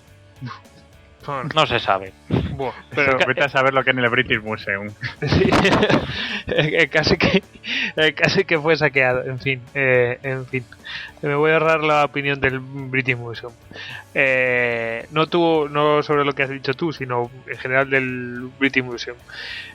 Bueno, pues también querías comentar algo de Waldersee. Bueno, que al final, claro, han nombrado a Waldersee jefe, pero llega a Waldersee y se encuentra con el trabajo, con la toma de Pekín ya hecha, ya todo liberado. Y bueno, al final, como el principal bastión del movimiento Boxer es la provincia de Shandong, que es la provincia más inmediatamente debajo de Pekín. Sí. Más o menos geográficamente, si cogiéramos un mapa de China y viéramos ahí la protuberancia de la península de Corea, sí, vemos que hay como una especie de golfo. Es la provincia que cerraría el golfo por la parte china. Y entonces pues dejó que sus unos rienda suelta por esos feudos hasta la toma de Pao Tingfu, que fue el último bastión Boxer en caer, que ya fue lo que marcó ya el fin de las hostilidades. Bueno, pues ahí lo tenéis. ¿Cuáles fueron las consecuencias? Pues mira, bajas extranjeras, se calcula que unos 2.500 soldados y unos 500 civiles extranjeros. Varios millares de chinos cristianos asesinados, indeterminado esto, o sea, porque es que eso no fue solo ahí, fue en los chinos cristianos que vivieran por ahí en sus casas, en cualquier territorio, eran masacrados. Las bajas chinas, pues todos los boxers. No queremos decir que 10 millones de boxers, me imagino que muchos se reconvertirían y se ocultarían o lo que fuera, pero vamos, sí que les dieron a los que participaran entre 50.000 o 100.000, a esos los persiguieron y los acabaron con todos ellos. 20.000 soldados imperiales y otros 20.000 civiles chinos también son bajas. Bueno, ¿qué podemos decir? Se firma el protocolo Boxer o Tratado de Xinzhou el 7 de septiembre de 1901 y se firma en la sede española, puesto que, como hemos dicho antes, la delegación española, puesto que Bernardo José de Cologan era el decano del cuerpo diplomático. Bueno, ¿y qué supone este protocolo, no? O sea, este protocolo pues supone otra vuelta de tuerca más extranjera sobre China. Este protocolo que se firmó igual que en el vagón este de tren, ¿no?, tan famoso del armisticio de la Primera Guerra Mundial, pues ese que se firmó en la delegación española, que ya no existe porque no queda nada del barrio diplomático, si lo podéis ver en Google Maps, pues supone otra más, como tantas que había habido en el pasado, que antes, al principio en el del Istocast, os he mencionado. O sea, es otra vez vamos a apretarle las tuercas más a China, a exprimir todo lo que podamos, aunque la situación de China sea realmente caótica, que en realidad es la causa de estas hostilidades, pero eso a las naciones europeas, o sea, extranjeras, le daba absolutamente igual.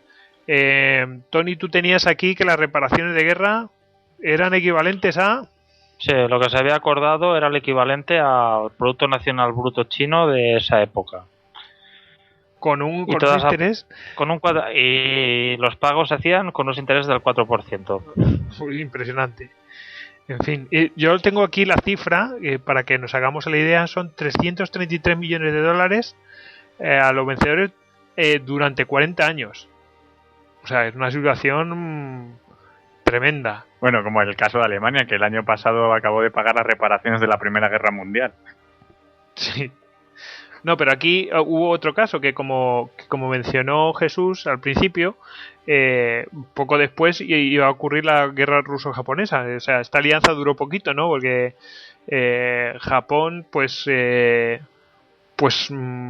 era la que aportaba la mayor parte de los efectivos, pues empezaba a tener un poder realmente grande, un gran prestigio allí en esa zona y claro, después de la guerra ruso-japonesa, Estados Unidos y Gran Bretaña acordaron que, bueno, pues se redujeran lo que tenía que pagar y que se invirtieran en becas para universidades, en fin, o sea, una cosa un poco rara, a fin de que Japón no consiguiera esos fondos y se redujera el ascenso de esta nación en la zona. Fijaos el juego diplomático, ¿no? Cómo lo traen. Y luego también finalmente los pagos se redujeron o se cancelaron definitivamente a lo largo de la década de los 30, es decir, 10 años antes de lo previsto. Es decir, le fueron perdonando a China pues ese dinero que tenía que pagar, lo cual es bastante extraño, ¿no? También tenemos aquí que les dan muchas más ventajas comerciales a los extranjeros. No solamente eran reparaciones de guerra así, contantes y sonantes, sino que ventajas que luego se traducían en dinero. Y también se permitió el estacionamiento de tropas por parte de China entre Pekín y el Mar Amarillo, pues muchas más tropas. ¿Qué os parece? Y lo que no se da es nuevos territorios, o sea, no se dan compensaciones territoriales. Pues empezaron ya las diferencias, como hemos dicho, pues Rusia y Japón empezaron se disolvió pronto la alianza, ¿no? No se ponían de acuerdo en las zonas de influencia y los límites Vamos, que no se pudieron repartir bien el pastel porque no se ponían de acuerdo en ello, así de claro. Y bueno, ¿qué opináis de ello y de las futuras guerras entre los aliados? A ver, el tema de China estaba claro que a Japón y a Rusia les interesaba muchísimo el hecho de digamos, que las compensaciones fueran lo más elevadas posibles para que no levantaran cabeza, porque ellos ya tenían muy claro que ellos iban a seguir con sus aspiraciones. O sea, tanto Japón como Rusia tenían muy claro que una vez que China estuviera dominada, que hubiera sido vencida, ellos tendrían el campo libre para poder seguir con sus aspiraciones, sobre todo territoriales y de comercio. O sea, ellos querían expandirse y querían hacerlo a través de China. Uh-huh. ¿Vosotros qué opináis, Tony, David? Bueno, yo opino que realmente aquí los máximos implicados eran Japón y Rusia, porque digamos que Francia, Gran Bretaña y demás lo que tenían intereses puramente comerciales. A Gran Bretaña con su colonia ahí en Hong Kong, o Portugal con Macao, o Alemania con Tianxiao, pues les bastaba, o sea, un punto comercial. Pero sí que Rusia tenía su punto de expansión ahí, o sea, ya digamos que había llegado a la costa pacífica y solo le quedaba una expansión hacia el sur y iba a ser a costa de China. Y Japón igual, Japón empezaba una carrera de expansión y se había encontrado con que todas las islas pacíficas estaban ya ocupadas por potencias occidentales y su campo natural era China. Y digamos que realmente esto que no hubiera compensaciones territoriales viene un poco de eso, de que si llegan a empezar a que la disgregación de China, Japón y Rusia se hubieran encontrado en un punto, vamos, con mucho poder en ese punto de Asia, para empezar una guerra o amenazar los intereses de las potencias tipo Gran Bretaña o Francia. Uh-huh. ¿Tony? Bueno, yo creo que la parte de no hacer anexiones territoriales, pues buscaron también evitar, mejor tener ahí un gobierno imperial que mire de poner orden él mismo con sus propios medios, que hasta, a ver, no olvidemos, hay una cosa que no hemos comentado, que es que la rebelión de los Boxers es una rebelión que apoya al gobierno, lo cual pues no deja de ser una paradoja en sí. Entonces debieron pensar que bueno, mejor dejar allí una autoridad imperial que lidie con ellos, quizá bajo los auspicios de los europeos, pero al fin y al cabo pues quien pondrá las tropas, quien pondrá todo será el imperio chino, que no pues arriesgarse pues bueno a tener que poner ahí guarniciones con sus costes, tener que mantenerte ante una posible amenaza pues de otros levantamientos, quizá bandidaje o guerrillas. Por eso yo veo que debieron defender, pues si no me da la impresión de que bueno, ya hubiera sido, ya el imperio estaba en sus últimos estertores, ya fue hasta 1912 aguantará pues por pura voluntad, pero se podría haber finiquitado allí. Supongo pues que este cálculo de Realpolitik fue lo que le decidió a las potencias a mantener la dinastía imperante. Uh-huh. Bueno, yo lo he puesto, me quedaba un último punto de consecuencias, y es que, como tú has mencionado, pues hombre, sí que la mantienen ahí, dura 12 años más, pero esto supone el desmoronamiento definitivo del sistema imperial. O sea, yo creo que aquí ya es un golpe de muerte. Realmente es otra catástrofe para el pueblo chino. O sea, no salen de una y están en otra. Y al final pues todo ello pues es un golpe muy muy gordo para todas esas aspiraciones de tanto de los tradicionalistas como de los modernizadores. Es otra vez más estamos sometidos ante esta gente, en fin. Hasta que no caiga el sistema imperial no van a intentar volver a levantar cabeza, eso está claro. En fin, y luego bueno, en el siglo XX, a pesar de la guerra civil que tuvo entre los comunistas y bueno, los que ahora están en Taiwán, ¿no? Los nacionalistas. Sí, de los nacionalistas, de Chiang Kai-shek, hombre, pues mientras estuvo Chiang Kai-shek, pues intentaron levantar cabezas, intentaron modernizar cosas, pero bueno, que ya no era esa decadencia que traía el sistema imperial. Simplemente quería decir eso. Tony. Bueno, nosotros hablamos de Chiang Kai-shek, pero bueno, yo tenía compañeros chinos en la universidad y siempre realmente es Jiang Jiechi. Jiang Jiechi. Pasa que, claro, pues hay el chino, bueno, la traducción al occidental en chino, la pinyin, que ya sería Jiang Jiechi, y luego había la otra que tenía un nombre británico que sí que es la que lo transcribe como Chiang Kai-shek, y bueno, lo conocemos todos, pero me acuerdo un día con una de las chicas, bueno, uno de mis amigos chinos, allá hablando de Chiang Kai-shek, y ¿quién es? Y cuando enseñé la foto y dice, Jiang Jiechi, y yo... Claro. Sí. Estos occidentales que no pronuncian bien. Es que en realidad se parece Jiang Jiechi, Chiang Kai-shek. O sea, no se diferencian tanto en realidad. Es simplemente fonética. Bueno, si queréis añadir algo más de lo que ha sucedido ahí, pues es el momento. No, yo por mi parte creo que ya hemos tocado todos los palos importantes y bueno. Podemos hablar un poco de la película si queréis, de los 55 días en Pekín. Bueno, estuvo grabada aquí en la Sierra de Madrid. Sí, nos comentaba un compañero en Facebook, nos pasaba una foto precisamente que la podéis ver en nuestra página de Facebook, de Histocast. La podéis ver. José Francisco Sánchez Cantero nos pasaba una curiosa imagen pues de todo lo que es no decorado. La verdad es que ha montado un pequeño barrio diplomático con las murallas a tamaño real, o sea, eso es un trabajo ímprobo, es para verlo, de verdad. Y que lo grabaron ¿dónde, David? Pues lo grabaron por Las Rozas y con bastantes extras. Bueno, de hecho, todo el norte de la Sierra de Madrid fue un sitio muy cinematográfico. O sea, hay películas clásicas como La caída del Imperio Romano o Doctor Cibao que tuvieron ahí localizaciones.